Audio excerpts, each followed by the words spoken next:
Welcome back, everybody. We have Bats and Stats presented by ScoutTheStatline.com. I am Brian, as always, my compadre Ross R. Jensen, and we have a guest. We have a great guest tonight, Mr. Ryan Epperson. Ryan, how are you tonight, my friend? Wonderful, wonderful. Ryan, so obviously you're doing some stuff with the Dynasty Gurus, and then you're also writing for Scout the Statline. I'd like to get into that a little bit as well, but how'd you get into it? I think this is a pretty good question for everybody that we have on the podcast, but is your love for writing because of fantasy baseball, or do you just like writing in general? I kind of started out just being interested in baseball. I mean, I played my whole life.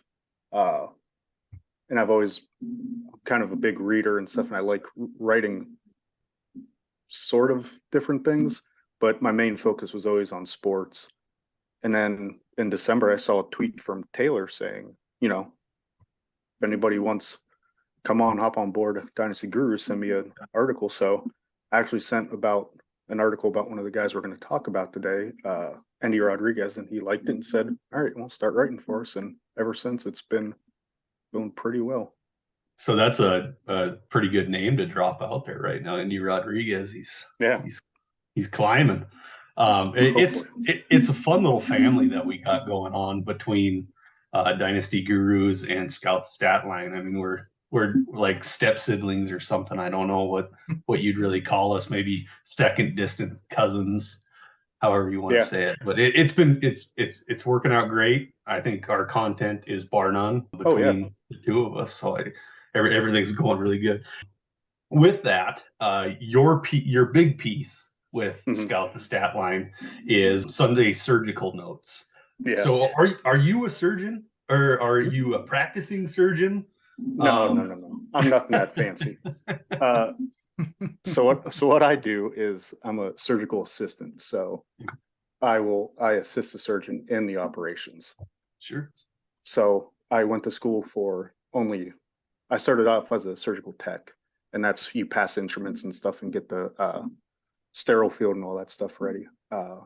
But I took another couple classes and became a surgical assistant, and that's when you start assisting with the operation.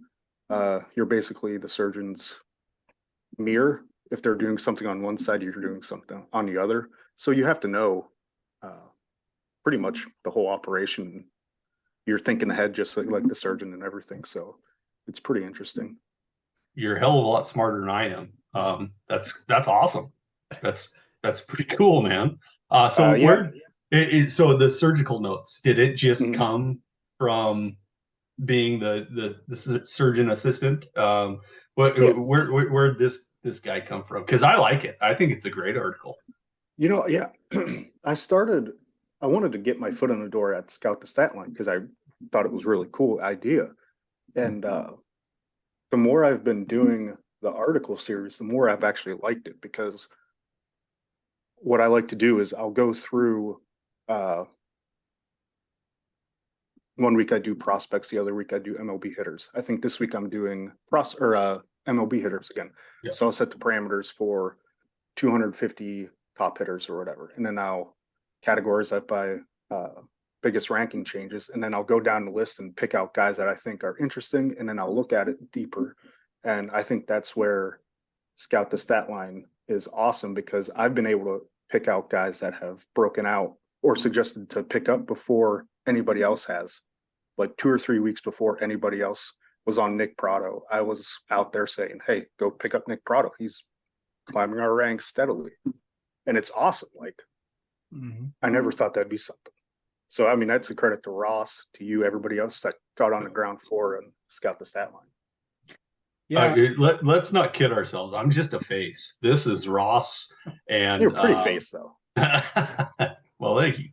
But yeah, it's groundbreaking stuff. You hit it on the nail. You can get a lot of things before a lot of the masses can get if you are a part of Scout the Statline. Ross, I apologize, man. I didn't mean to interrupt you.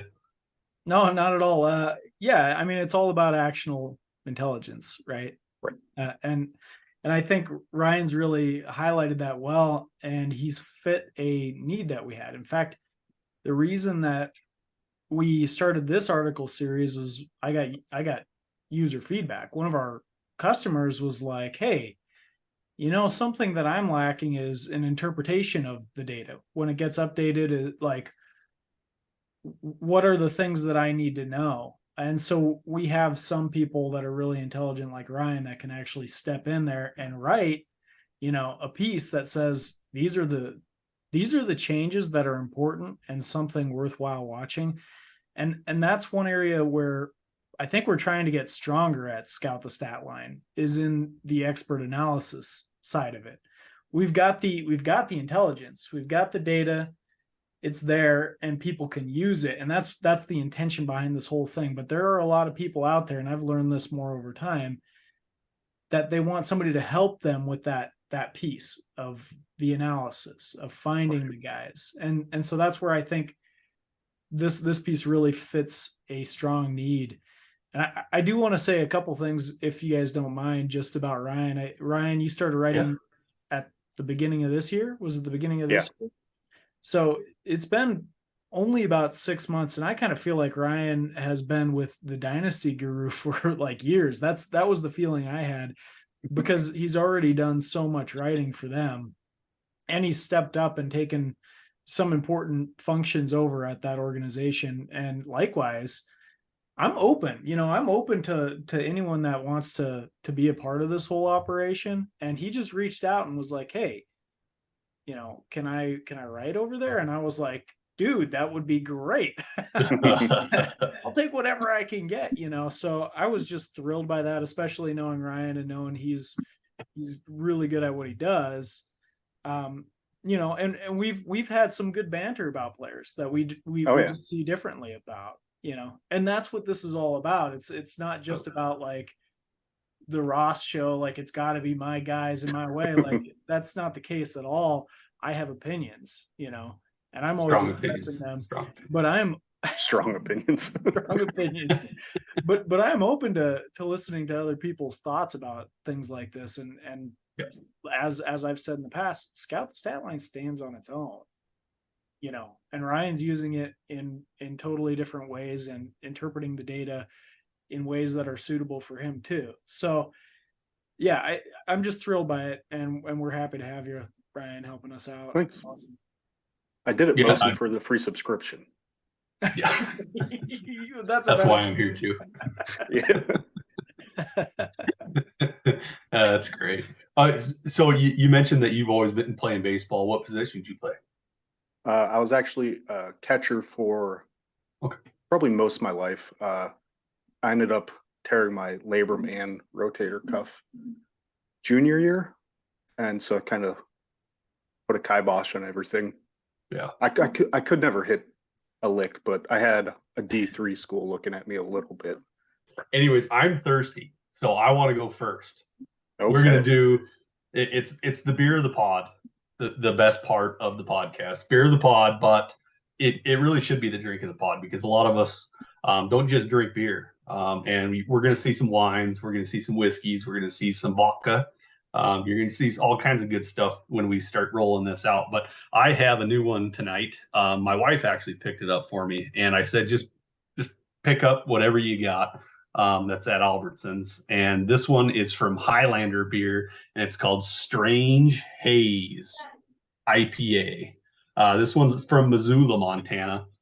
Missoula is a different place, if you guys don't know much about Missoula, Montana, but it's up in the mountains, a lot of trees, a lot of political views, lots of interesting stuff going on up there. But this is what the saying says on the back, and this will make a little bit of sense for the people that know what I'm talking about. It says, "Remember when Jim Morrison crooned that people are strange? Here in Missoula, we celebrate our strangeness. This hazy IPA is a juicy and slightly bitter, creating a balance folks around here are going crazy for." Sounds good. Yeah, I'm sure it's going to be great. It's Montana beer. It's probably going to taste like you're chewing on a bud. really powerful, really strong, citrus, and then hops, citrus and hops. Is it dank? That's it's it's okay. It's okay. I don't It's mean not it in gonna. a bad way. I just mean, Dang. It's not gonna. It's not gonna be a beer that I drink all the time. But for you guys, I will drink it right now. Perfect. Ryan, you want to go next? Yeah, sure. I'm doing a little Irish whiskey today. It's gonna be backwards, but let's see up here. Little writer's tears. It's an Irish whiskey. What's the bottle say? It's a unique vatting of single pot still and single malt Irish whiskey, triple distilled for extra smoothness, aged and matured for perfection in flame charred bourbon barrels. It's distilled entirely of barley in traditional Irish copper pot stills. It's bursting with flavor and complexity. I love it. I love it. Ross, what do you got, man? All right. So I'm going with another one of these beers, Brian, that you're gonna say I'm chewing. It's an imperial stout. It's a dark beer. This one is called let's see, light. I'm gonna turn that off again. It's called Bombastic, or it's called Murder by Bombastic Brewing, Imperial Stout. So you see there's 3 crows or ravens or whatever those are, and there's one that's been stabbed to death. They are ravens, and a flock of ravens is called a murder. Oh, well, there you go. See, I didn't even put that together. I'm glad you were here. Okay. So, but the reason I picked this out is more so the brewery name, Bombastic, because I think sometimes at least people perceive that some of my tweets and commentary can be slightly bombastic. It's not no. I have a tendency to throw stuff out there and take a strong stand on it. And so here we go. Let me read the description real quick. This says it's an imperial stout with a silky body, notes of vanilla and cinnamon, chocolate finish, and with a slight spice from peppers. Reminiscent of a Mexican chocolate cake. Now there's the part that I'm kind of like that. Okay, here we go. That's where you lose me. That's where you lose me. The chocolate and beer, and people love it, but I just can't do it. So here we go. That's certainly the opposite. As for as long as I've known him, he's always drank the really dark beers. Has he? Mm-hmm. I used to be really big into microbrews and stuff. At some point, man, I was just like, if I want a beer, I want like a Labatt Blue or Yingling or something just normal. We'll go to breweries and stuff and I'll have them and I'll enjoy them, but like, I don't know. Yeah. Well, how was it, Ross? This is more so for the show, because if I'm drinking a specialty beer, then I'm going to be more likely to make it a fancy darker beer, something that's sure. Usually I'm drinking like pales or IPs. That's kind of my go-to. It's good. I mean, that description is really appropriate. You can definitely pick up on the spices in the back end, and there is like an odd sweetness. I wouldn't describe this as a sweet beer, but there is like an odd, like a chocolate cake sweetness to it. It's pretty good. I'm impressed with it, actually. Murder. The podcast, the beer of the pod never disappoints. You can drink all these regularly. This one is strong. This is an imperial stout. It's 10.5%. So that's that'll get you where you're going. Yeah. But anyways, beer. I love it. Yeah. There's the drinks of the pod for this show, with Ryan being on here and being the surgical technician assistant that he is. I came up with something new for this podcast, and this one I want to call Reanimation of the Dead. And basically what this is a few guys we were massively high on at the beginning of the year that have had slow starts, but we think that they're just going to go insane in the second half, because we're approaching the second half real quick already. I mean, shocking. Yeah, time freaking flies. it's going by way too quick. Baseball season's almost halfway over. But yeah, these guys, we wanted them to start out hot, and we think they're going to still take off in the second half. I'm going to start it off.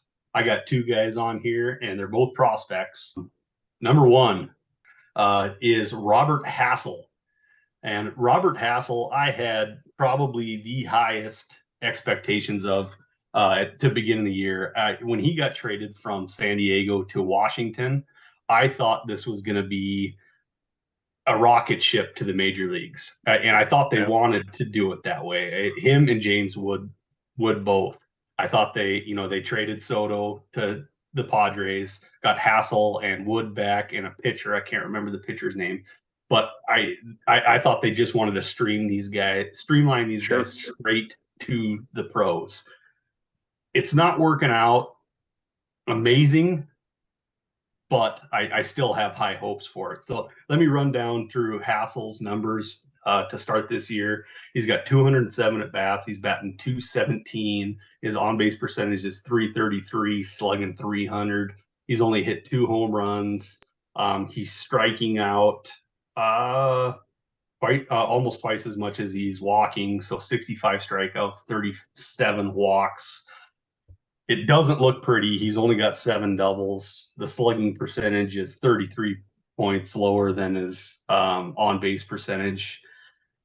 That average at 217 is a struggle. I believe the world of Robert Hassel. And I think the second half, he's not going to make the pros this year. He's 21 years old. He's got a good body, 6'1", 195. He might catch fire. Well, I'm betting on him catching fire, getting to AAA by the end of the year, and then maybe a big league call up next year. It's not going to happen this year. He needs to boost that average by at least 50 points before they even think about calling him up to AAA. But I love Robert Hassel III. I think he's great. He has plummeted quite a bit for top 100 prospects, but this is somebody that if somebody's in your league is completely off him, go buy low, and then reap the benefits next year.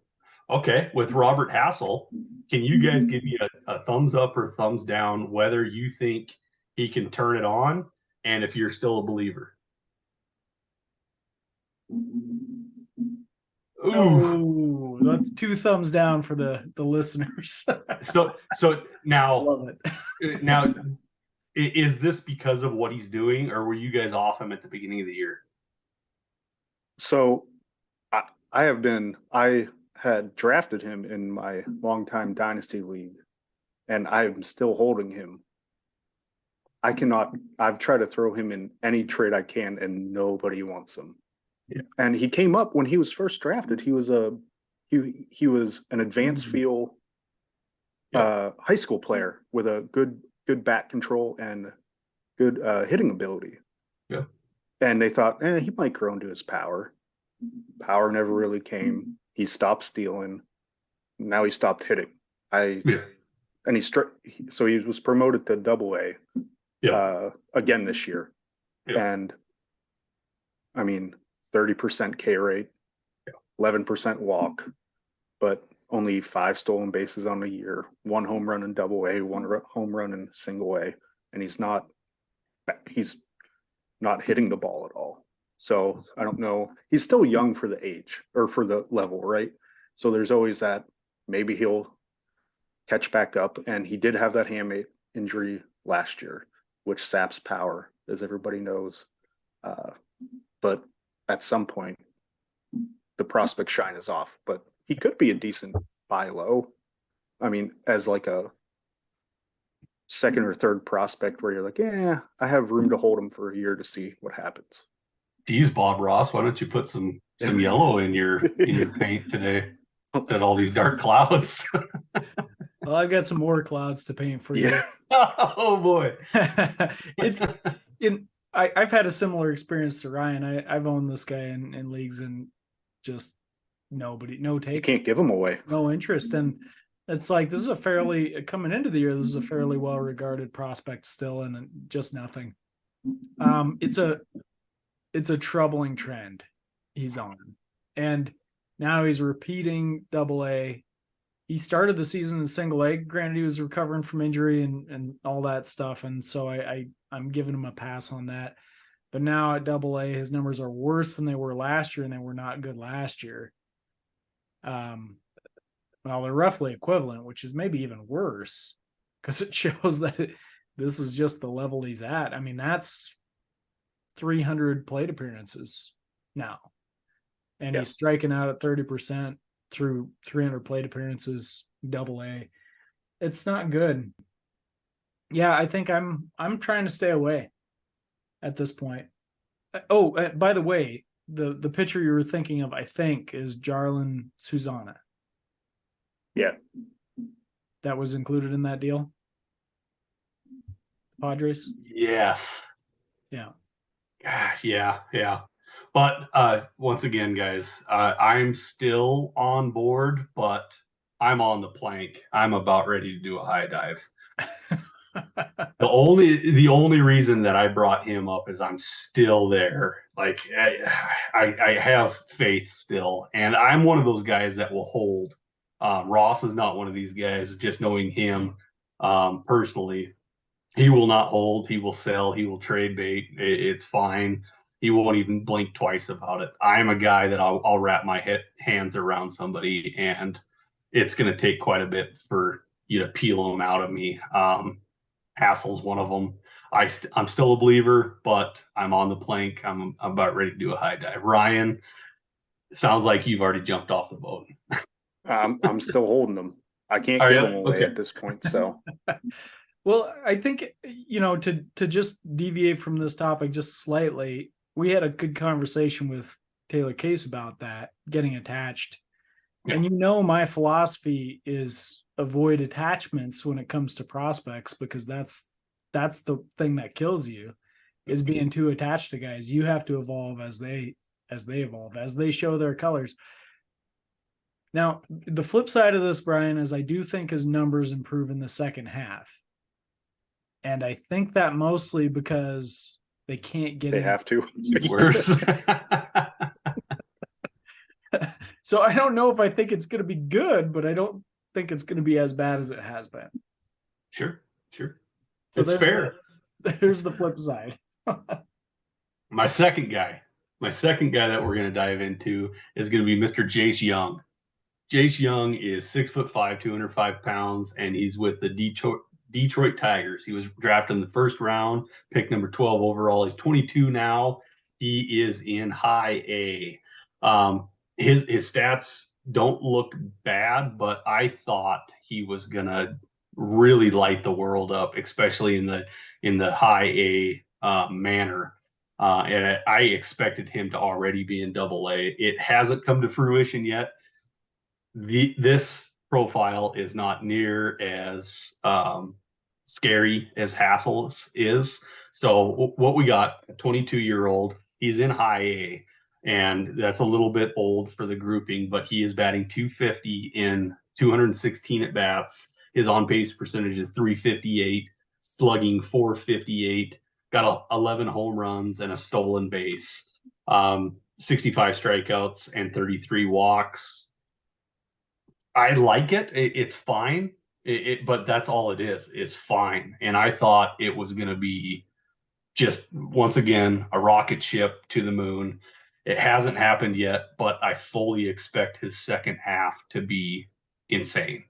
And everybody's going to, especially with the pedigree too. I mean, his older brother, Jace, is probably going to be rookie of the year.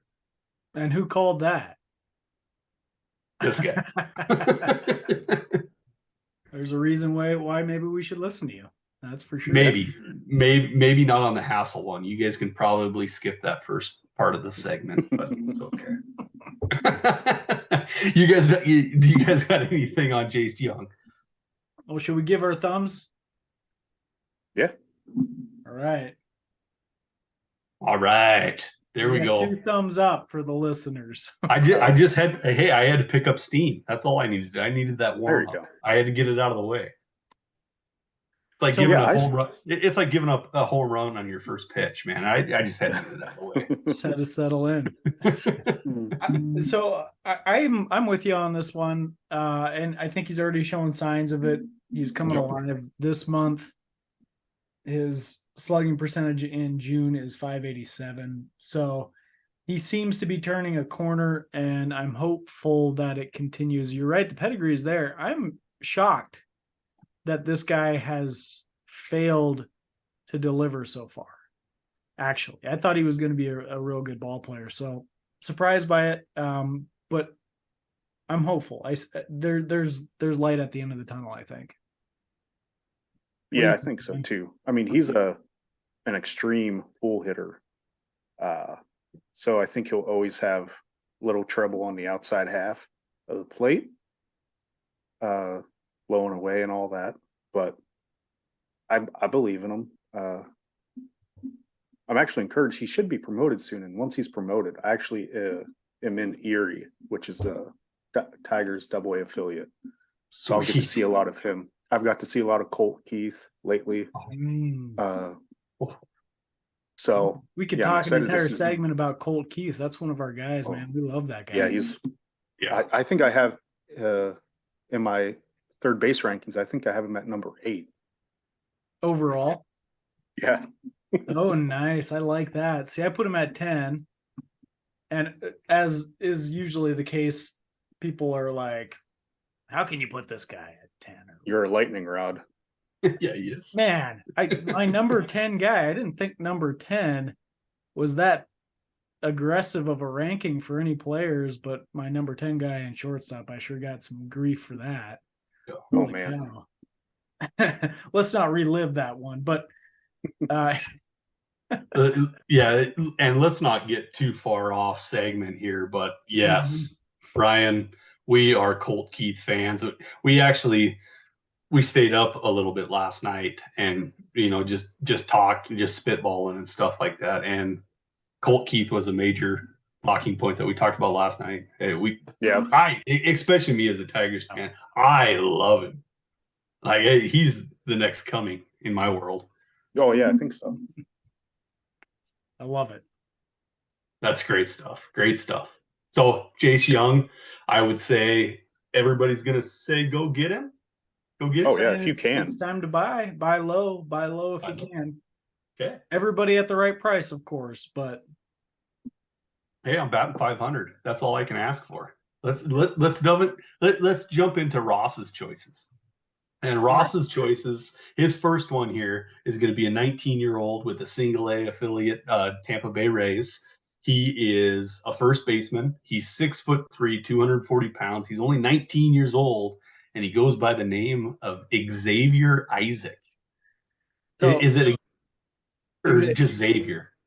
I think Xavier. I think you got it. Okay, yeah, Xavier Isaac.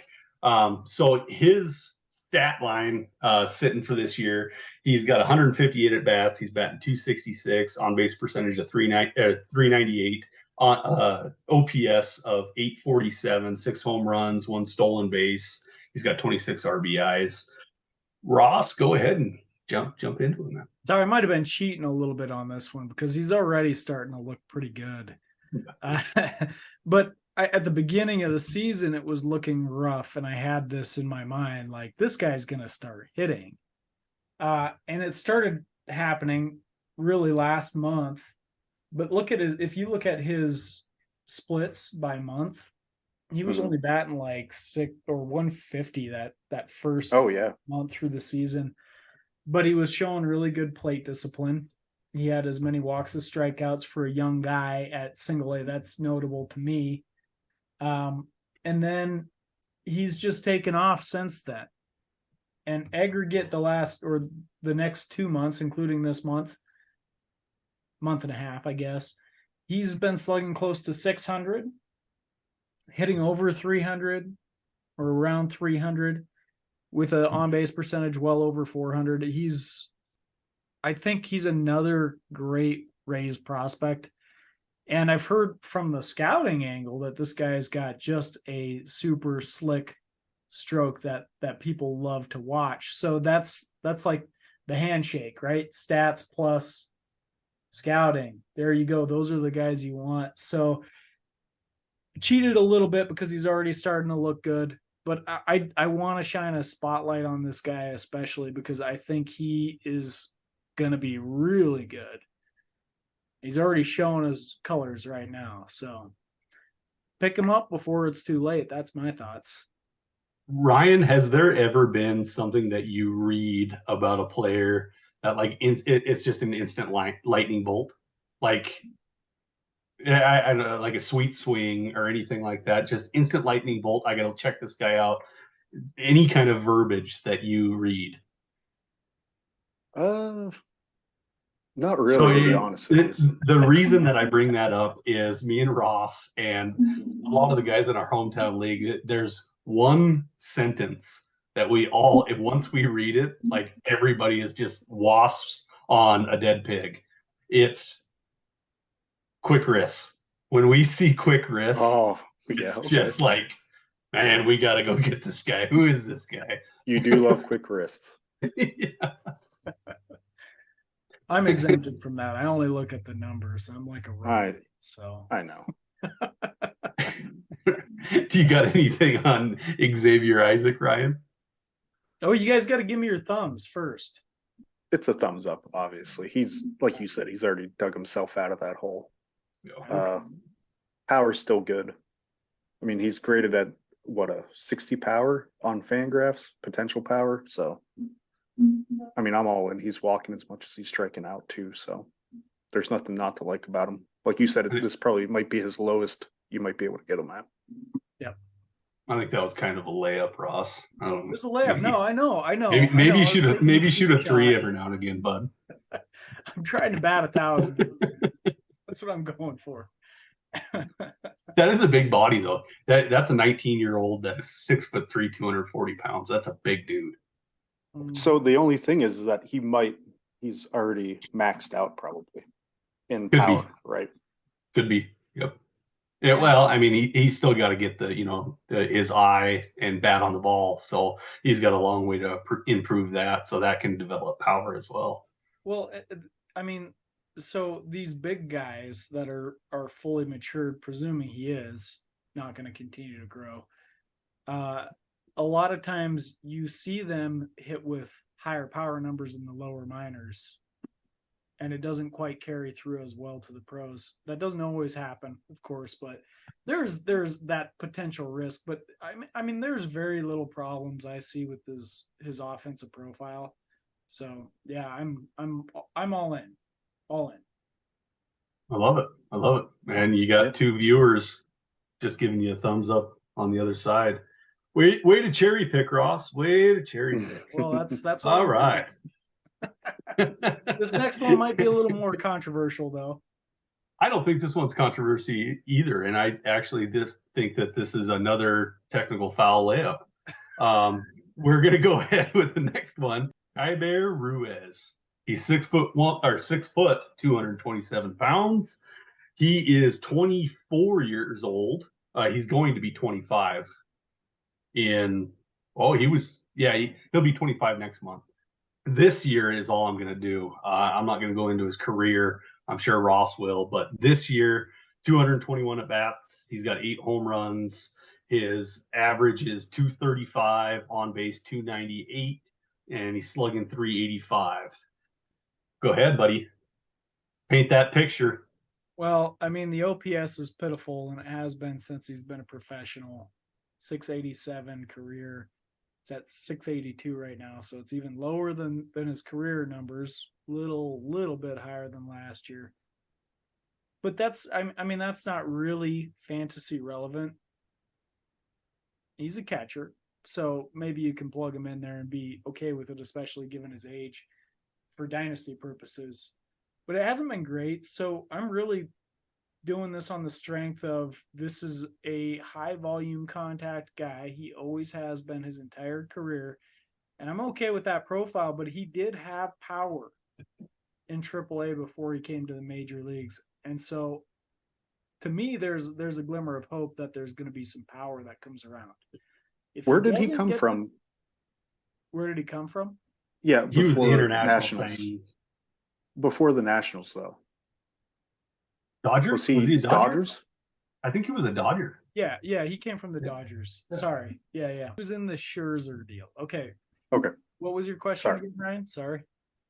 Isn't the Dodgers AAA team, like, the stadium is pretty homer happy? Maybe that's part of it, but I mean, he slugged over 600. So even if you're getting some cheap shots, it seems like that's a lot there, Yeah. But there's another point to that, and that's Gavin Lux. So oh, Gavin Lux hasn't quite figured it out, and he was unbelievable when he was in AAA. So let's leave Gavin on this, okay, guys? His biceps were looking big this spring, though. There's a running joke, Ryan, that we have, at least that I have with one of my buddies that's in my home league. And it's about Elvis Andrus. And every year it was like there was an article coming out about how he was bulking up and how power was coming in, like it's coming, like he's going to be a power hitter.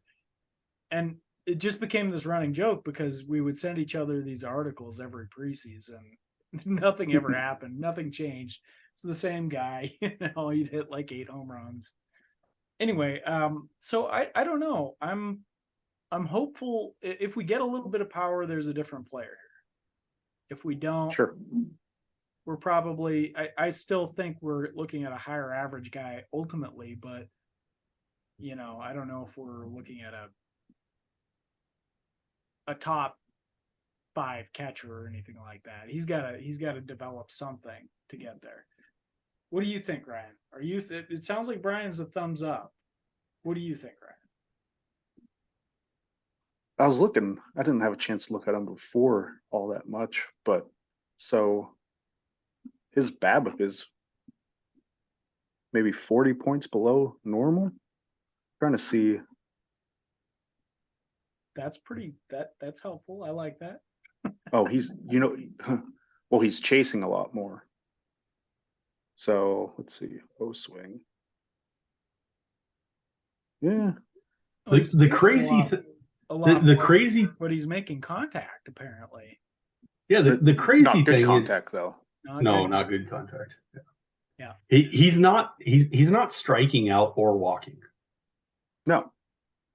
So it's very peculiar what he's doing. Like he's swinging at bad pitches. That's but he can get the barrel on the ball. He was that's the kind of player I was when I played baseball, Ryan. I could hit the bad pitches, but I couldn't hit them well. And he does have a 63% barrel rate though, or top 63rd percentile, which is interesting for him since he doesn't have any power really. Yeah. Although 8 home runs, STS he's got more power than I thought. Decent power, yeah. They give him 18 per 600 plate appearances, which is okay. I mean, it's not great, but it's not for a catcher, sure. When he's still only 24. Mm-hmm. Young guy. So I mean, catchers notoriously take longer to mature into hitters. So, and we went on a big spiel about this in the off season about all these uber athletic catchers, and K-Bear was one of them. So I like it. I think it's great. He's not going to be a stolen base guy or anything like that, but he's going to get a couple here and there. 8% strikeout rate, man. Yeah, it's weird. It's just odd, right? Yeah, very odd. Really interesting. If he could chip in, he had 6 steals last year. If he could chip in 5-6 steals, or maybe do 16-10 with a decent average, that plays. Yeah, he's got one of the most interesting profiles, and I thought this would show up a little bit better in the major leagues than it has so far. I mean, I wasn't expecting or projecting him to be a superstar, but I thought he would be a little more effective than he has been now. So I do think he's a buy opportunity. But trying to see where I ranked him. My thoughts forward with something, that's for sure. My thoughts on K-Bear in your leagues is the person that owns him is probably in too deep at this point. So he's going to be difficult to get. Because I would imagine everybody's seeing the same thing we are. Like, it's going to happen. It's going to happen. It's going to happen. But he might just be a league average guy. I'm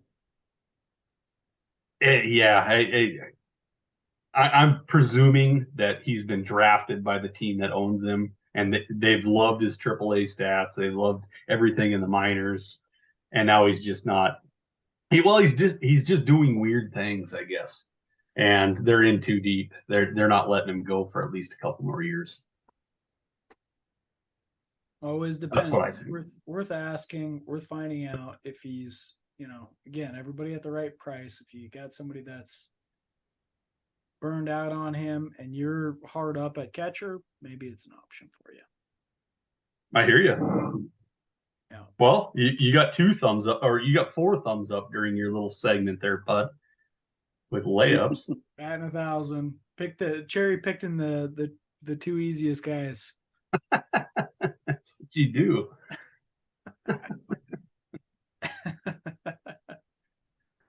All right, so the first one that Ryan's got is going to be Eugenio Suarez. And Eugenio is 31. He's going to be 32 July 18th. But I want to run through his career numbers because I'm sure Ryan's going to want to say, this is what he's doing this year, this is what so on and so forth. So his career in 4,300 at bats, he's got a batting average of 248. On base 332 and a slug 457. That's 231 home runs. Ryan,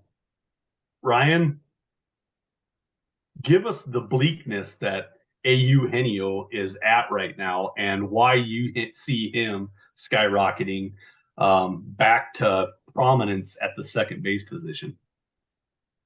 Well, it's pretty simple. He's a second half player. If you look at his splits in August, I think he averages maybe 8 or 9 home runs. He always struggles in the early months. And moving to Seattle certainly doesn't help.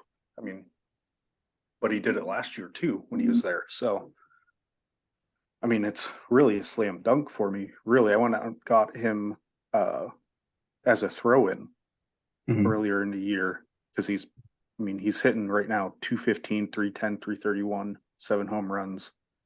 I mean, that's below replacement level for third baseman. But so I had him as a throw-in, but like I said, second half numbers are always good. He has his best month in August, usually. And I forgot which podcast I was listening to, but they said August is the best month for home runs due to the heat and everything. So, I mean, that could certainly have something to do with it. I mean, that's pretty much what I'm hoping on is that once it warms up, the balls will start going. Because everything else, if you look, everything else he's doing is within what he always does. Yeah. He's a little less on fastballs, I think, than what he's normally, which maybe his bat speed's slowing down a little bit, but he's still crushing them. 99 on 4-seamers, expected slugging. So, I mean, everything has been lining up. He still is in the top 60 max EVs, hard hits, 79% barrel rate or percentile barrel rate, all that. So I think it's just a matter of time. Sure. Ross? That's a thumbs down. Yeah, I figured. Thumbs down.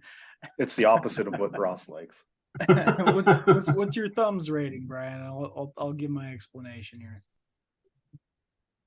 He's a thumbs down too. Okay, so it's a persuasive argument. In fact, I think it's pretty logically sound that he's a second half player and he's worth picking up for a few extra dingers. My hang up is I just can't endorse a guy that's now over 30 who in the last 3 years is a Mendoza line hitter, striking out 200 times a year. He's still hitting dingers. You're going to get some more dingers from him.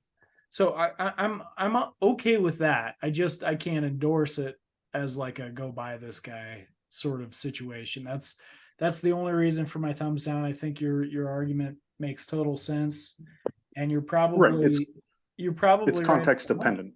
Yeah, you're probably right on the money that you're going to get some extra dingers from this guy this year if you go buy him right now than what he's done so far. And that was the name of the game. So I'm cheating you a little bit. No, and for a playoff push, and he's a throw-in, this would be a perfect player. And that's exactly what I did it for. Yeah, you're going to start coming into playoff time in fantasy baseball, and all of a sudden you're getting dingers out of somebody that wasn't even on your team this year. So it's just, it's a cherry on top to chase that title. I love it. I think it's great, but I don't want him on my team. Yeah, and the thing is, like, this guy, if we're talking about dynasty, especially like a keep forever dynasty, which most of us we're talking about that when we're referring to dynasty, he's a cancer after this point. Like, you can't get rid of him. Sure. You're stuck with him forever, and it's probably not going to get any better than what it is right now. But you're right, like, this guy could bring you a title just because all of a sudden he's on a hot streak at the right time. Yeah. Well, my third baseman on that team is Brian Hayes and him. So yeah, struggling. Yeah. I'm curious about his profile though. And Ross, you can probably enlighten us a little bit more than anybody being a Reds fan. But man, in 2019, that's the guy that you want on your team. 49 home runs, 271 average. That guy was freaking legit in 2019. Yeah. He led the league in strikeouts, but that's all right. Yeah. He's got power. There's no doubt about that. I wonder what happened to the average. I think Ryan has been, well, it's a game of adaptation, and yeah, they learned he likes to strike, or he likes to swing. Yeah, and that is ultimately what doomed Joey Gallo too. It's you can't. The resurgent Joey Gallo. The resurgent Joey Gallo. Well, hey, I'm somewhat of a Joey Gallo guy, so like I'm not gonna fight it, but you can't just keep swinging away without pitchers getting wise to it eventually. Yep. It works for a while. And then there's more data that builds up. There's more information. There's more experience that people get, even without data. In a data neutral setting, that if you and I, Ryan, are facing off, that we're learning things about each other every single time. And that's how the game of baseball works. And now we're in a very data heavy system. So that just compounds it. And they're going to find and exploit every single weakness until you fill the gaps. And that's why we see players go through these waves of skill level or perceived skill level. They're hitting the ball really well. They're not hitting it so well, I like it. I like it a lot. All right, let's go on to the next one. Next one's going to be a little bit controversial.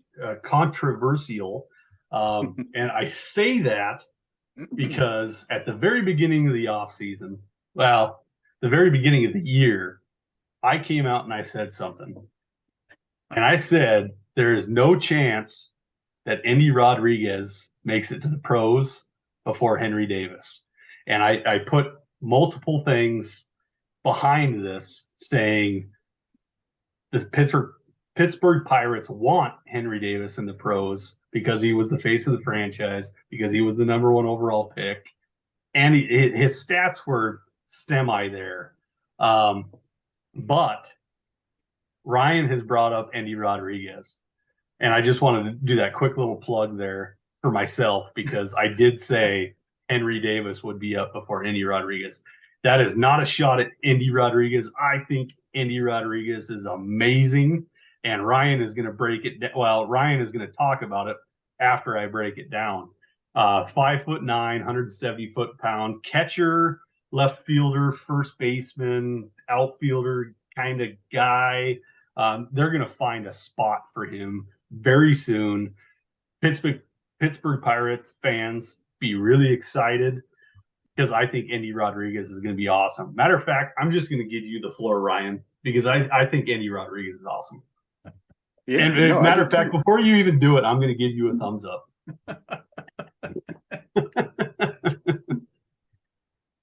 I mean, everybody's heard about his previous year. He was probably the best hitter in the minor leagues. In the second half, absolutely. Arguably, he was insane in the second half. Yeah, little bit of a drop off this year, but he's been battling a wrist injury in April, and I think it's still affecting him. He was only on the 7-day IL, so he tried to battle back from it. Like everything I've read and everybody I've talked to have said that he's a great kid, that he wants to be out there. He's infectious, he loves baseball and he wants to be out there. So I think he's maybe playing a little bit hurt. Could explain the power outage. Still, I mean, 16% K rate for this year, so he's not striking out. He's holding his own at AAA. He's hitting 240. His average has been slowly creeping up from the beginning of the year. He's got 4 steals, 4 home runs, 240, 323, 73 slash line.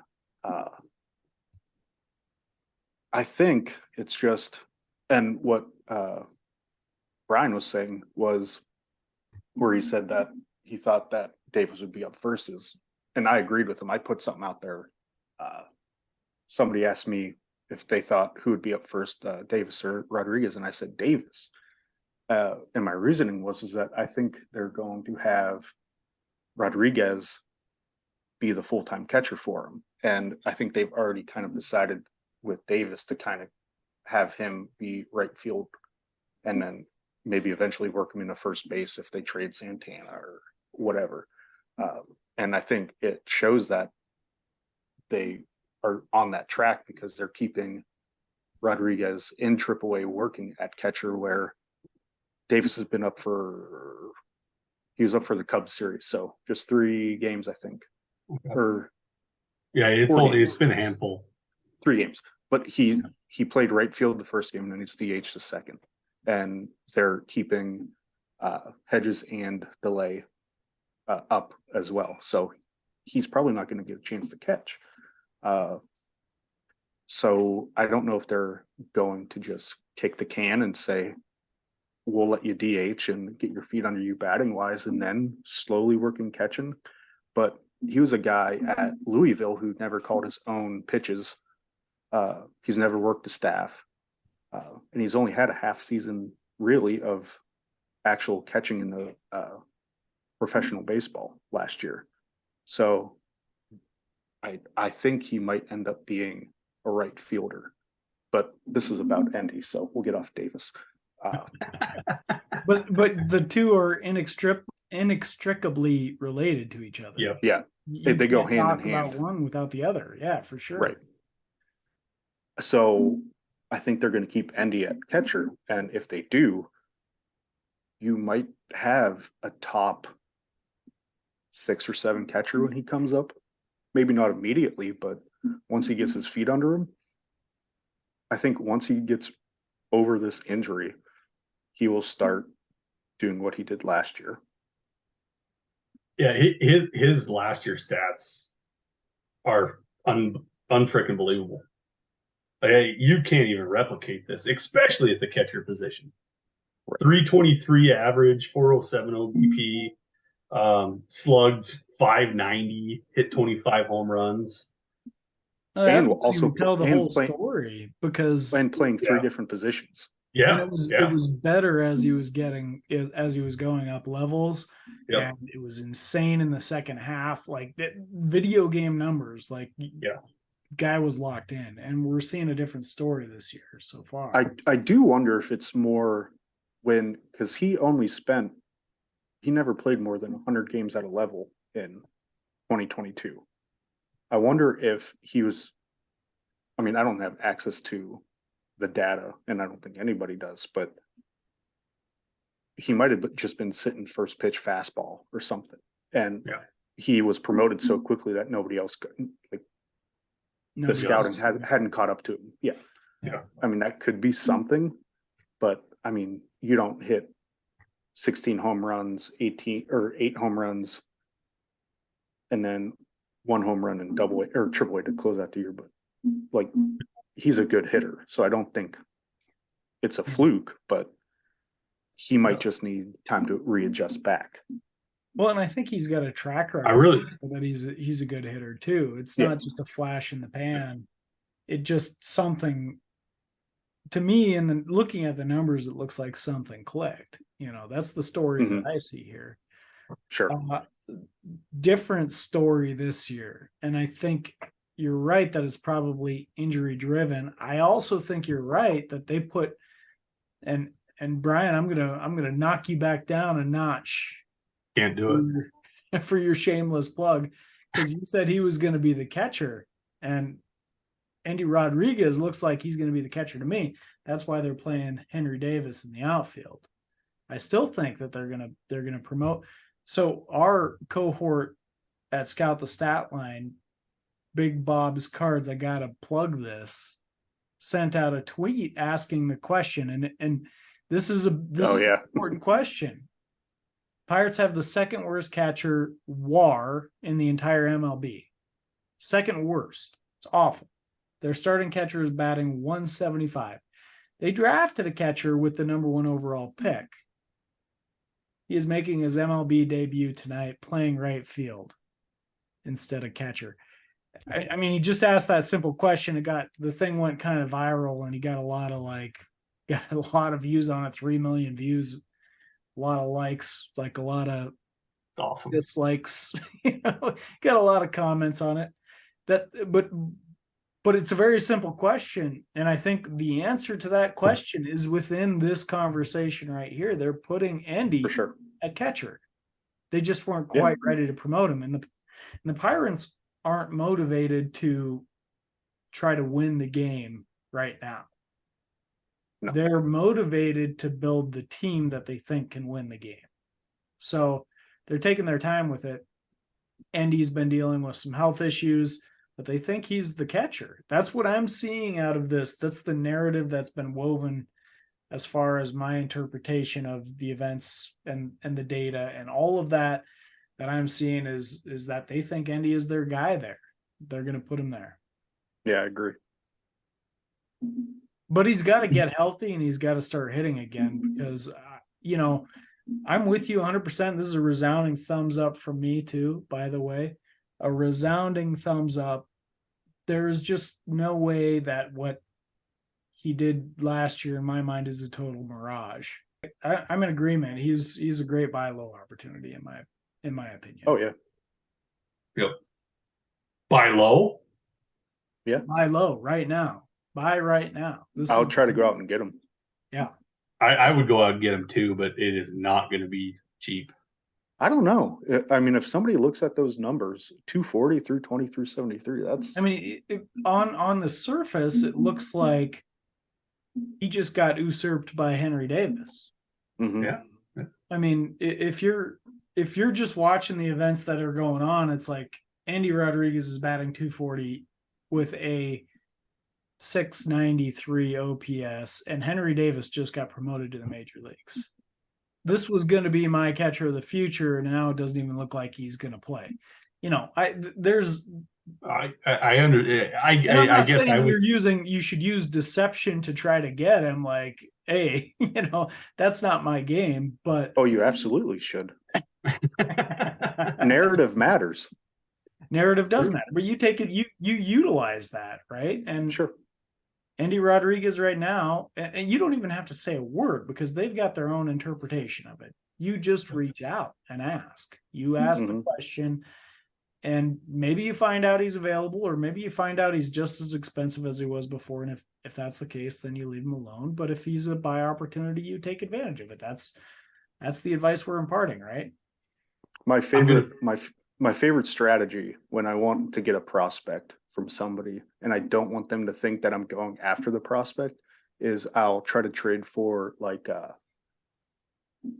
third or fourth outfielder, and then I'll throw in the prospect just on the off chance and be like, just to sweeten a deal.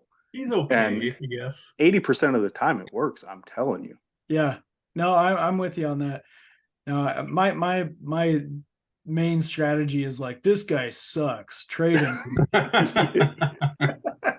Always works every time. Yeah. I have one big fear with Indy. One big fear. This is body type related, and this is stats related. Could this be Francisco Mejia? I don't see it. I think Francisco Mejia's I think his death knell is what we see from so many other players. It was just bad plate approach. You can't swing at everything. You have to, I mean, it might work. It carries you a certain distance. It carried him through the minor leagues. But Mejia never had a walk rate above 8% either. Yeah. No, yeah, I can't say that. Always low averages. So yeah. I don't think we're looking at the same kind of situation with Andy. Okay. No, I don't think so. Okay. But I can see why you asked that question. I can see where that's coming from for sure. Okay. Well, that's what we got tonight, guys. Unless you have any throw-ins or add-ons that you want to go into. Guys. Thank you, Ryan. Yeah. Thank you, Ross. Thank you. We'll talk to everybody later.